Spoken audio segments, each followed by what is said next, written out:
Hey everyone, welcome my channel crack UPSC with Rivi. तो आज हमारा टॉपिक है गवर्नर जनरल ऑफ इंडिया, जो मॉडर्न हिस्ट्री का इंपॉर्टेंट टॉपिक, और इससे काफ़ी क्वेश्चन भी पूछे गए हैं हमारे प्रीवियस ईयर में। तो हम देखते हैं इसमें सारे गवर्नर जनरल तो इम्पोर्टेंट नहीं है, लेकिन कुछ हैं हाँ जो काफ़ी इंपॉर्टेंट है और पूछे भी जाते हैं बार बार।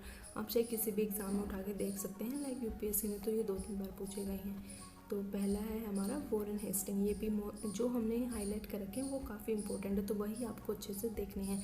पहला है हमारा वॉरेन हेस्टिंग। 1773 से 1785 तक इनका रूल हुआ था, जिसके तहत गवर्नर जनरल तथा काउंसिल कलकत्ता में सुप्रीम कोर्ट के बीच क्षेत्राधिकार की शक्तियों को स्पष्ट रूप से विभाजित किया गया। 1784 का पिट्स इंडिया एक्ट आया। 1774 ईस्वी का रोहिल्ला युद्ध हुआ। मतलब इसमें काफ़ी ऐसी चीज़ें हुई थी जो। और हमारा जो सेकंड है वो है लॉर्ड कॉर्नवालिस। ये भी मतलब काफ़ी, इसमें भी काफ़ी आप देख सकते हैं, श्रीरंगपट्टनम की संधि भी इसी में हुई थी। और ये दो इम्पोर्टेंट है, और भी काफ़ी सारे हम देख सकते हैं। विलियम बेंटिक भी है, काफ़ी सारे हैं, लेकिन जो इम्पोर्टेंट है हमें वही देखने हैं। जैसे ये दो हमारे काफ़ी इम्पोर्टेंट है, ये वाला काफ़ी इम्पोर्टेंट है, ये वाला काफ़ी इम्पोर्टेंट है।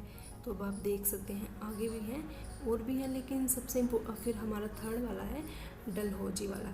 द्वितीय आंग्ल सिख युद्ध भी इसी टाइम पे हुआ था। पंजाब पर इन्होंने जो कब्जा किया था, मतलब काफ़ी ऐसी चीज़ें होती हैं जो डलहौजी के टाइम होती है। ये भी आप काफ़ी अच्छे से पढ़ सकते हैं। और जो हमारा वुड्स डिस्पैच हुआ था वो भी इसी में हुआ था। टेलीग्राफ कलकत्ता, बॉम्बे, मद्रास और पेशावर के जोड़ने के लिए 4000 मील की टेलीग्राफ लाइनें, डाकघर अधिनियम, मतलब ये काफ़ी ऐसे सुधार हुए थे डलहौजी के टाइम पे। जब हम मॉडर्न हिस्ट्री पढ़ते हैं यूपीएससी में, काफ़ी इंपॉर्टेंट होते हैं। और जो हम आंसर राइटिंग करते हैं उसमें भी काफ़ी ये चीज़ें होती हैं जो हम अपने आंसर को अच्छा बनाने के लिए लिख सकते हैं। और हमारा जो फोर्थ वाला है वो कैनिंग। जो लॉर्ड कैनिंग थे उनके टाइम भी काफ़ी ज़्यादा सुधार हुए थे। जैसे कि 1857 ईस्वी में कलकत्ता, मद्रास, बम्बई में 3 विश्वविद्यालयों की स्थापना की गई थी। और 1857 ईस्वी का विद्रोह भी इसी टाइम पर हुआ था। जैसे अभी हमने देख लिया, हमारे जो ये 3 हैं, डलहौजी, कैनिंग और ये हमारे कॉर्नवालिस, हेस्टिंग, ये हमारे जो 4 हैं काफ़ी इंपॉर्टेंट है। और हम जो हमारा फर्स्ट, ये भी बहुत सारे देंगे लेकिन इनमें से इतने इंपॉर्टेंट है नहीं, लेकिन सबसे ज़्यादा यही 5 पूछे जाते हैं। और माउंटबेटन, इसके बारे में तो आपने काफ़ी पढ़ा भी होगा। ये इसमें भी बहुत सारी ऐसी चीज़ें हैं जो आप अपने आंसर में लिख सकते हैं, और प्रीलिम्स में भी काफ़ी पूछा जाता है। अब है हमारा इम्पोर्टेंट गवर्नर जनरल्स और उनके काम हैं। जैसे कि अभी हमने 5 देखे, ये 5 इम्पोर्टेंट ही है, इनसे ही ज़्यादातर क्वेश्चन आते हैं। Warren Hasting, Cornwallis, Wellesley, Bentinck, Dalhousie, Canning. तो ये आप देख सकते हैं काफ़ी इम्पोर्टेंट है। इनके जो, जैसे कि आप देख सकते हैं, कैनिंग के टाइम पे revolt of 1857, first viceroy of India यही बने थे। और डलहौजी के टाइम पे डॉक्ट्रिन ऑफ लैप्स, रेलवे का विकास हुआ, टेलीग्राफ अभी जो भी हमें ऊपर देखा था, डाकघर सुधारी, एक्सेट्रा जो सब चीज़ें। तो अब अगला है हमारा गवर्नर जनरल और वायसराय में फ़र्क समझो। जैसे 1773 में रेगुलेटिंग एक्ट के बाद गवर्नर जनरल ऑफ बंगाल बना था। उसका जो पहला गवर्नर जनरल ऑफ बंगाल बने थे वो थे वॉरेन हेस्टिंग बने थे पहले। और जैसे कि 1833 का चार्टर एक्ट आया और गवर्नर जनरल ऑफ इंडिया कहा जाने लगा। जैसे 1833 का चार्टर एक्ट आप देखते हैं कि यूपीएससी में कई बार पूछा भी गया है और काफ़ी ये इम्पोर्टेंट भी है, और टीचर भी इसे काफ़ी अच्छे से कंप्लीट कराते हैं यूपीएससी के लिए। और अगला है हमारा 1858 के बाद, रिवोल्ट ऑफ 1857 के बाद ब्रिटिश क्राउन ने रूल संभाला। और ये कहलाया वाइसराय ऑफ इंडिया। पहला हमारा जो वाइसराय ऑफ इंडिया था वे थे लॉर्ड कैनिंग थे। वो मतलब कि 1773 से 1858 तक तो गवर्नर जनरल का रोल था। और 1858 से 1947 तक हमारे वो वाइसराय थे, उन्होंने रूल किया था हमारे इंडिया पर। उसके बाद अगला है हमारा important governor generals, UPSC favourite list. मतलब ये यूपीएससी की फेवरेट लिस्ट है, जो इसमें से क्वेश्चंस तो काफ़ी पूछते ही है।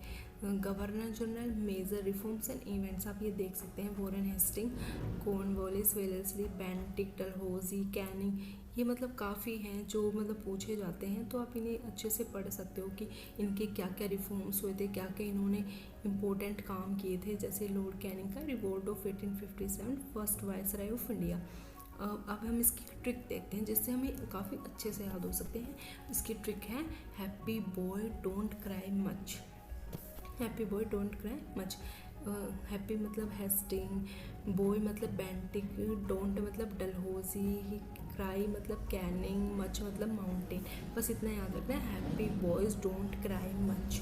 मतलब हैप्पी का एच हेस्टिंग, बॉय का बी बेंटिक, डोंट का डी डलहौजी, क्राई का सी कैनिंग, माउंट बेटन है जो उसका मच का एम माउंट बेटन। ईजी है, हम इसे अच्छे से याद रख सकते हैं जिससे हमें ये टाइमलाइन याद हो जाएगा। अब हम इसके प्रीवियस ईयर क्वेश्चन देखते हैं कि यूपीएससी ने क्या क्या पूछा। जैसे कि 2014 में पूछा था डॉक्ट्रिन ऑफ लैब्स किसने शुरू किया था, तो डलहौजी ने। हमने ऊपर भी देखा था भाई डलहौजी इंपॉर्टेंट है। और 16 में 15/7 केस में गवर्नर जनरल कौन थे, तो थे लॉर्ड कैनिंग थे। तो रिवीजन में हमें यही याद रखना है, हेस्टिंग ने रूल किया, डलहौजी ने टेरिटरी बढ़ाई, कैनिंग ने रिवोल्ट देखा और इंडियन वायसराय बना। तो हमें यही देखना है। तो आज का हमारा ये टॉपिक कंप्लीट हुआ, लेकिन आपको ये ट्रिक याद रखनी है, happy boys don't cry much. इससे ये है कि हमारे जो सारे गवर्नर जनरल जो इंपॉर्टेंट है, सारे तो नहीं लेकिन जो मोस्ट इंपॉर्टेंट है, जो यूपीएससी में पूछे भी जाते हैं, आपने प्रीवियस ईयर में देखे और भी काफ़ी प्रीवियस ईयर जिसमें